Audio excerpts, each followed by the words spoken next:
एक बात पूछनी थी। जी पूछिए। तुम्हारे पापा को लगता है कि घर में कुछ ऐसा चल रहा है जो उनसे छुपाया जा रहा है। क्या ये सही है? क्या सच में तुम लोग हमसे और पापा से कुछ छुपा रहे हो?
सर बात करनी है तुमसे।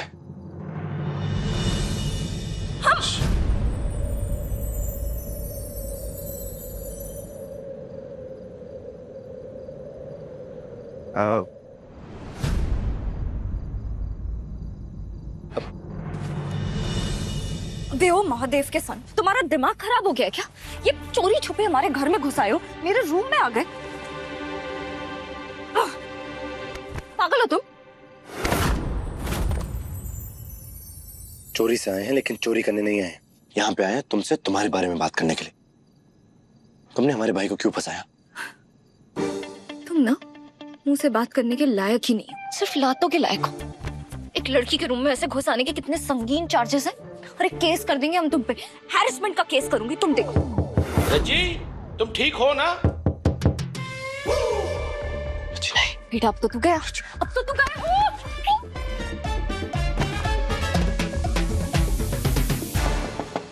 रज्जी दरवाजा खोलो। अगर तुमने आज ये दरवाजा खोला ना तो तुम्हारी मौज मस्ती पूरी तरीके से बंद।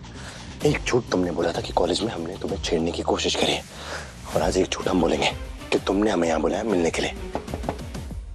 अबे ओ घटियापन के पोस्टर चाहिए, शर्म नहीं आती है तुम्हें? कोई बिलीव नहीं करेगा तुम्हारी बातों को। शक्ल देखी है तुमने अपनी? मैं तो बता रही हूँ। मैं यहाँ जबरदस्ती आऊँ ये बात मुझे पता है, तुम्हें पता है। बाहर जो तुम्हारे फूफा खड़े हैं ना उन्हें नहीं पता। मैं कितनी भी मार खाता रहूंगा उनसे, लेकिन बार बार एक ही बात कहता रहूंगा कि मुझे यहाँ तुमने बुलाया। और उसके बाद मैं और तुम एक ही नाव में सवार हो जाएंगे। मैं तो हुई बदनाम, लेकिन आज से तुम भी बदनाम हो जाओगी, फिर दोनों साथ में डूबेंगे। रज्जी बहरी हो गई हो क्या? सुनाई नहीं दे रहा है? दरवाजा खोलो। जी फूफा जी, वो कॉकरोच आ गया था। कॉकरोच? अरे कॉकरोच कहाँ से आ गए? अभी कुछ दिन पहले ही तो कीटनाशक डलवाया था हमने। अच्छा एक काम कर, उसे ना चप्पल से कुचल के मार दे। जी फूफा जी आप बिल्कुल सही कह रहे हैं। ये कॉकरोच ना गंदी नाली के कीड़े होते हैं, किसी से भी बिना पूछे घर में घुस आते हैं, पर दिखते भी तो अच्छे नहीं है, और ना ही ये कुत्ते बिल्लियों जैसे क्यूट होते हैं कि इनको घर में पाला जाए। अरे ये गंदी नाली के कीड़े होते हैं जो गंद खाते हैं। पर आपने सही कहा फूफा जी, इन्हें ना चप्पल से कुचल देना चाहिए। पर आप टेंशन मत लेना, इस कॉकरोच का वध तो मैं अकेले ही कर दूंगी। आप जाके सो जाइए। Good night. Good night. Cockroach. अबे तुझ जैसी चालाक लोमड़ी होने से बेहतर है गंद खाने वाला कॉकरोच होना। कम से कम वो खाली कंदी तो खाता है, तेरी तरह उसका दिल तो काला नहीं होता। अबे तुम्हारे चक्कर में हमारे पापा ने हमें इतना मारा, लेकिन फिर भी हमने तुम्हारी बात पे यकीन किया, हमारे भाई की वीडियो को लेकर के। लेकिन अब हमें समझ आया, दिल तो तुम्हारे पास है ही नहीं, और ये दिमाग है, ये है चालाक लोमड़ी वाला। अबे ओ कबाड़ी वाले, कम से कम हमारे पास दिमाग तो है, तुम्हारे पास तो वो भी नहीं है। पता नहीं क्या अनशन पके जा रहे हो। देखो, तुम्हारे भाई की वीडियो मैंने सिर्फ तुम्हें भेजी थी। तुम्हें इस बात पे यकीन करना है तो करो, वरना कहीं जाके मरो, हमें कोई फर्क नहीं पड़ता है। पर एक बात ध्यान से सुनिए, हमारे रूम में खड़े होके हमें एक और गाली दी ना तो चप्पल उठा के मारेंगे। क्या हुआ? बुरा लग रहा है सच तुम्हें? हाँ? सच तो ये है कि हमें तुम्हारी मदद करनी ही नहीं चाहिए थी, तुम इस लायक ही नहीं। आखिरी बार बता रहे हैं, तुम्हारे भाई की वीडियो सिर्फ तुम्हें भेजी थी, किसी और को नहीं। और ये बात भानु माँ की कसम खा के बोल रहे हैं, और भानु माँ की कसम कभी झूठी नहीं खाएंगे हम, उनसे सबसे ज्यादा प्यार करते हैं। अगर तुमने नहीं बताया तो फिर किसने बताया? वो सब हमें नहीं पता, लेकिन एक बात कान खोल के सुन लो, अगर दोबारा हमारे रूम में घुसने की कोशिश भी की ना तो पुलिस बुला लेंगे।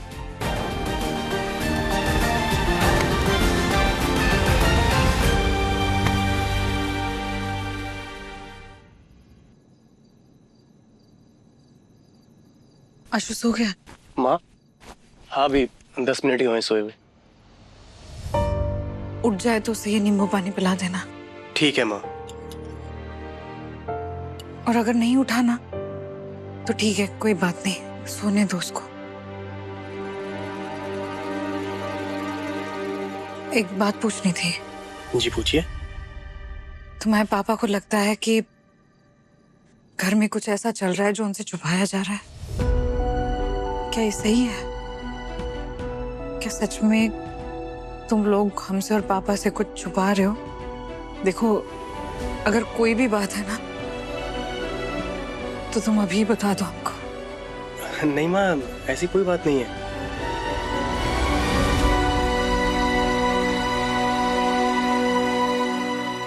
धीरू कहाँ है?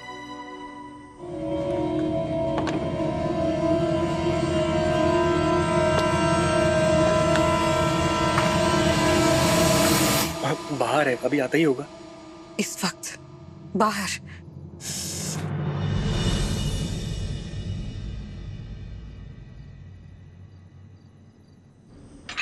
तो पड़ोसी जो बोल रहे थे वो सच था।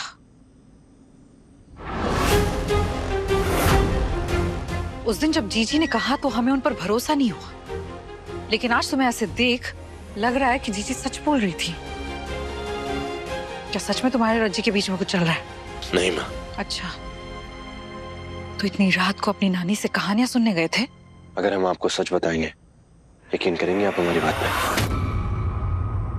धीरज, एक टांग पर खड़े रहकर तुम्हारी हर बात मानी है हमने। अब ऐसा क्या हो गया जो नहीं मानेंगे? हाँ माँ, हम रज्जी से मिलने गए थे, लेकिन वजह कुछ और थी। धीरू, तुम्हारे बाबा नहीं चाहते कि तुम लोग कोई ऐसी हरकत करो कि घर पर मुसीबत आए और तुम होके सीधा मुसीबत के घर में घुस गए। नहीं नहीं नहीं नहीं माँ, हम मुसीबत के घर नहीं गए थे। हम तो वहां इसलिए गए थे ताकि मुसीबत हमारे घर ना आ सके। माँ, आप एक बात मुझे बताइए, आपको क्या लगता है कि ये बात हमें कैसे पता चली कि हमारे भाई कहीं पे शराब के नशे में पड़े हुए हिचकोलियां खा रहे हैं? ये देखिए, ये वीडियो हमें रज्जी ने भेजा था और उसने कहा था कि जा करके आशु दादा को बचा लो। उसने वादा भी किया था कि ये बात वो किसी को नहीं बताएगी। वो ये सब इसलिए कर रही थी क्योंकि उसे इस बात का गिल्ट था कि उसकी वजह से हमें इतनी मार पड़ी थी। वो हिसाब बराबर करना चाहती थी। लेकिन जैसे ही हम आशु दादा को लेकर के वापस आ रहे थे, हमने देखा कि भानु मौसी पहले से यहाँ पे दिवाली मना रही है। हमें समझ आ गया कि उसने हमसे झूठ बोला है। हम यही बात उससे पूछने के लिए गए थे माँ, कि उसने ऐसा क्यों किया हमारे साथ। पर रज्जी ने भानु मासी को इस बारे में नहीं बताया था। माँ, अब तो आपको हम पे भरोसा हुआ।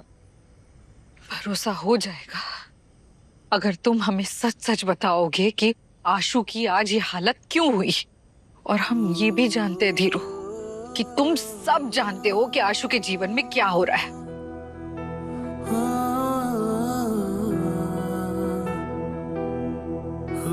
माँ, हमें एक बात बताइए, आप पापा ने और आपने शादी करी थी क्योंकि आप दोनों को एक दूसरे से प्यार हो गया था। फिर पापा ने हम लोगों से एक कसम क्यों खिलवाई?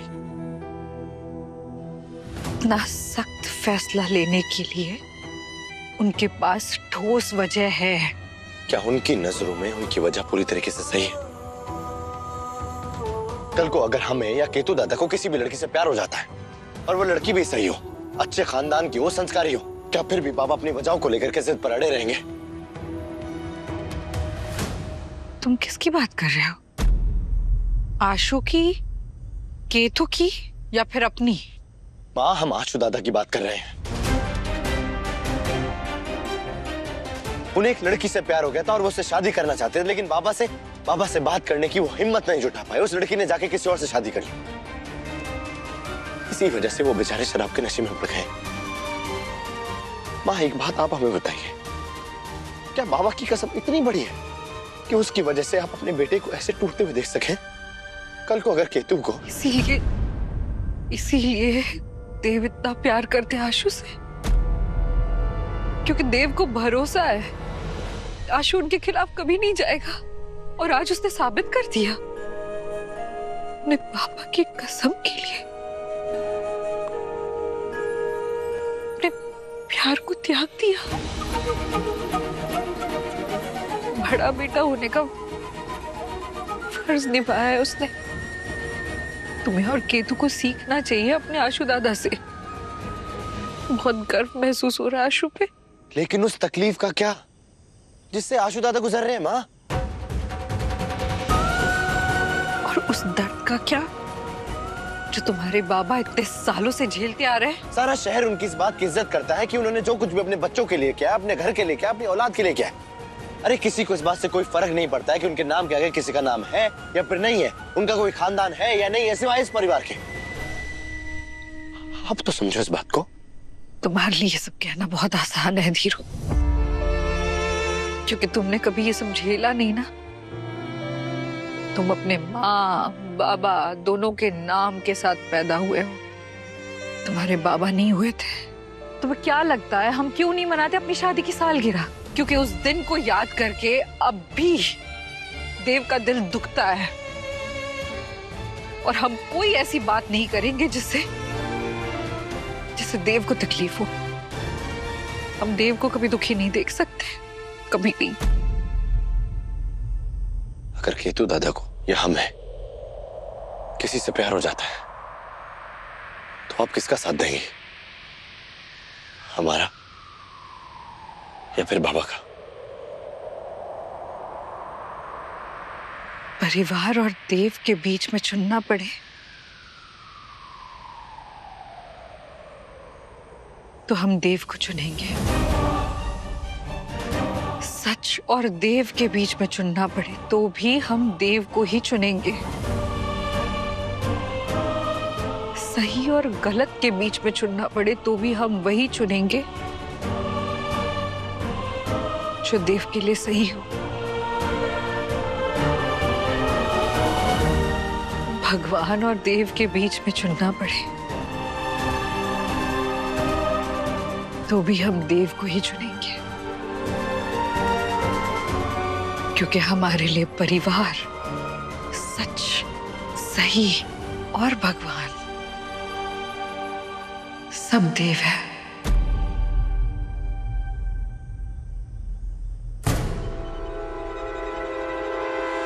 लेकिन आज हम तुम्हें चुनेंगे। तुम्हारे बाबा को नहीं बताएंगे कि तुम सीमा रेखा पार कर भानुजी जी के घर गए थे, समझे?